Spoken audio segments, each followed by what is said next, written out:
We'll start, though, with the news that broke overnight and was confirmed. Notre Dame, another member of their staff, will be turning over here after the tremendous season with Coach Freeman there.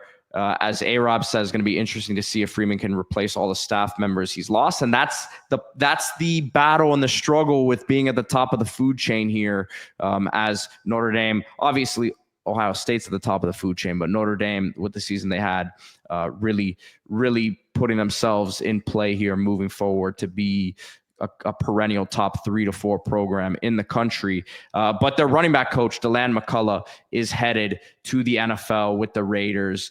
And look, this is one where the word was, if Andy Reid or Pete Carroll called, he would make the jump. And that's because his dad worked with Pete Carroll from 2010 to 2017, where his dad, Sherman Smith, was the running backs coach for the Seahawks. So you can't fault him for making this jump here. But if you're a Notre Dame fan, I mean, you got to be thinking, well, disappointing we lose our running backs coach, but we got to think that the secret sauce in our run game is in the offensive line.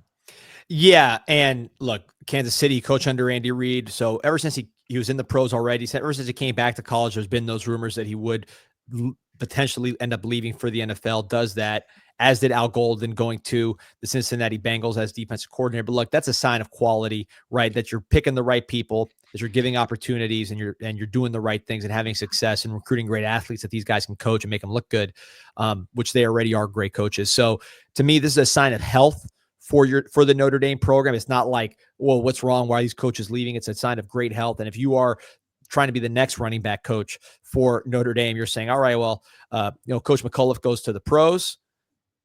Jeremiah Love will be my running back that I get to coach.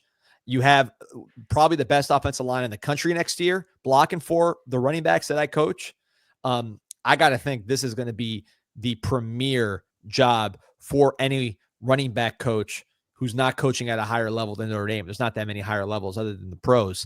So, if you're a running back coach in the country and you're having some success and you have a hot name and you're on the way up, I got to think this is going to be a job that gets your attention just because of the fact, the trajectory and the fact that you're going to be coaching probably the best running back in the country with the best offensive line in the country. Pretty good selling point.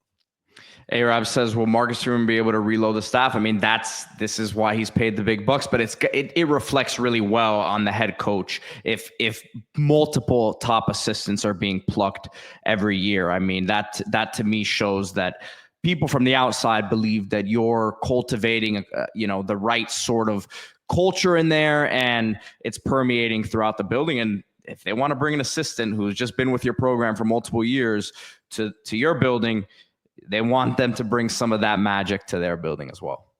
Yeah. So be interested to see who the names are. I'm sure some candidates will arise. We'll cover that on Group Chat Football Live. So like and subscribe to this show if you're a Notre Dame fan. We've done a ton of Notre Dame content, a lot of transfers leaving Notre Dame, a lot of talent coming in, a lot of action around Notre Dame. Is what happens when you're in the national championship game. Had a huge offensive line commit for the class of 26 the other day. Covered that as well. So if you're a Notre Dame fan, like and subscribe. We will keep you updated on every single move, recruiting, coaching, portal, you name it. Really excited to see that quarterback battle.